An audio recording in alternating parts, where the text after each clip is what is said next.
I came from the mud. There's dirt on my hands.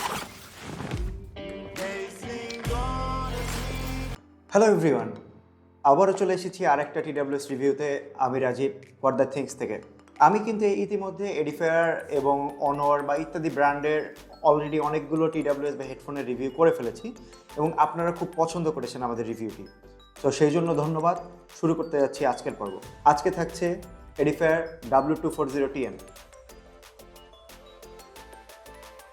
খুবই underrated একটা product, মার্কেটে এসেছে প্রায় 6 মাস ধরে, কিন্তু এটার খুব একটা হাইপ দেখছি না আমরা কোথাও।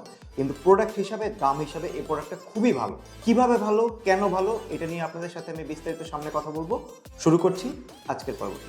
তো আনবক্সিং দিয়ে শুরু করা যাক।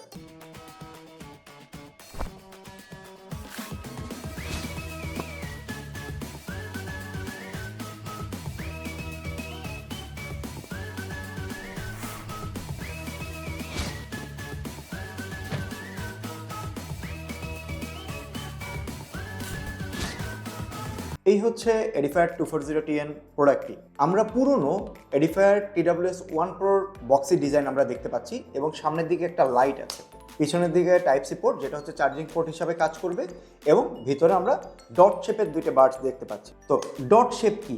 যেটা হচ্ছে আমাদের কানের মধ্যে দিলে একদম কানের মধ্যে এঁটে যায়, বাইরে থেকে কোনো স্টেম দেখা যায় না, এটাকে আমরা ডট শেপ বলে থাকি। সো অনেকেই আমরা ডট শেপ TWS পছন্দ করি না, আবার অনেকের খুবই পছন্দ। তো স্পেশাল কি এটাতে রয়েছে ডুয়াল ড্রাইভার, কোয়াক্সিয়াল ড্রাইভার যেটাকে বলে। আপনার এটার মধ্যে দুইটা ড্রাইভার আছে, একটাতে বেস প্রডিউস করে, একটাতে আপনার টুইটার বা ভয়েস প্রডিউস করে। সো ডাবল ড্রাইভার থাকাতে কি সুবিধা হয়? এতে সুবিধা হয় যে দেখা যায় যে সিঙ্গেল ড্রাইভারে আপনার একসাথে বেস এবং টুইটার রেসপন্স করতে পারে না, দেখা যায় যে কোনোটা কম বেশি হয়ে যায়। সো এটাতে আলাদা আলাদা ড্রাইভার থাকাতে দেখা যায় যে একটা পারফেক্ট বেস এবং একটা পারফেক্ট ভোকাল আমরা পেয়ে থাকি। সো সেই হিসাবে এটা সাউন্ড কোয়ালিটি খুবই ভালো এবং খুবই অস্থির লেভেলের দিয়ে থাকে এডিফায়ার 240TN। এটিতে কিন্তু রয়েছে অ্যাক্টিভ নয়েজ ক্যান্সেলেশন এবং ambient mode. Active noise cancellation আপনার এতটাই ভালো কাজ করে যে আপনি এটা কানে দিলে আসলেই রাস্তার কোনো শব্দ শুনতে পাবেন না, এবং আপনি যদি ঘরে বসে ইউজ করেন আপনি ফ্যানের নয়েজ, ফ্রিজের নয়েজ বা ওভেনের নয়েজ কোনো কিছুই আপনি টের পাবেন না। রয়েছে লেটেস্ট ব্লুটুথ 5.3, যার মাধ্যমে আপনি খুবই স্টেবল এবং স্মুথ একটা কানেকশন পাবেন। রয়েছে AIDNN, মানে artificial intelligent powered deep neural network.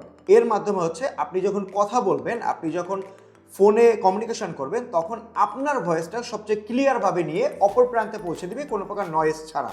রয়েছে বরাবরের মতো গেম মোড। গেম মোডে কি করে? সাধারণত আপনার 200-300 মিলিসেকেন্ড ল্যাটেন্সিকে ওরা কমিয়ে 60 কি 65 ল্যাটেন্সিতে নিয়ে আসে, যার মাধ্যমে আপনি একটি ভালো গেমিং এক্সপিরিয়েন্স পান এবং কোনো প্রকার হ্যাসেল ছাড়া আপনি গেম এনজয় করতে পারেন। রয়েছে বিশাল long lasting battery. Active noise cancellation on থাকা অবস্থায় আপনি 7 ঘন্টা ব্যাটারি ব্যাকআপ পাবেন, এবং অ্যাক্টিভ নয়েজ ক্যান্সেলেশন বন্ধ করে আপনি 8.5 ঘন্টার উপরে ব্যাটারি ব্যাকআপ পাবেন এক চার্জে, এবং কেস থেকে আপনি আরও 3 বার ফুল চার্জ করতে পারবেন আপনার বাডসটি। প্রথমবারের মতো এডিফায়ার নিয়ে এসেছে ফিজিক্যাল বাটন। আপনার এই বাডস দুইটিতে রয়েছে ফিজিক্যাল বাটন, আপনি এখানে প্রেস করে মোড চেঞ্জ করতে পারবেন, গান নেক্সট যেতে পারবেন, বা অ্যাক্টিভ নয়েজ ক্যান্সেলেশন কন্ট্রোল করতে পারবেন, এবং ইত্যাদি আরো অনেক ফাংশন করতে পারবেন। রয়েছে এডিফায়ার কানেক্ট অ্যাপ সাপোর্ট, যেখান থেকে আপনি বিভিন্ন ফাংশন চেঞ্জ করা থেকে শুরু করে বাটন কোন বাটনে কি করবে না করবে এগুলো আপনি আপনার মতো করে চেঞ্জ করে নিতে পারবেন। তো সাউন্ড কোয়ালিটি ছিল কিরকম? Edifier W240TN a sound quality ছিল খুবই প্রিমিয়াম, রিচ ভোকাল এবং রিচ বেস সহ আমাকে কখনোই ভালো সাউন্ডের অভাব বোধ করতে হয়নি, এবং সাউন্ড নিয়ে আমি ছিলাম খুবই স্যাটিসফাইড। আমি সাধারণত পপ এবং কান্ট্রি অথবা কিছু লোফি গান শুনে থাকি। এই গানগুলো এটা খুবই পারফেক্ট ভাবে প্রডিউস করছিল, কোথাও কোনো হাই ট্রেবল ছিল না যেটাতে আমার কানে কোনো ক্ষতি হবে, বা কোথাও কোনো ডিপ বেস ছিল না যেটাতে আসলে গানের অরিজিনাল কোয়ালিটি নষ্ট হয়ে যাবে। এভরিথিং খুবই পারফেক্ট ছিল এবং সাউন্ড কোয়ালিটি ছিল পুরাই জোস। সো এডিফায়ার নিয়ে আসলে ওইভাবে আলাদা করে কিছু বলার নাই। বাংলাদেশে এডিফায়ার প্রায় 4-5 বছর ধরে বিজনেস করতেছে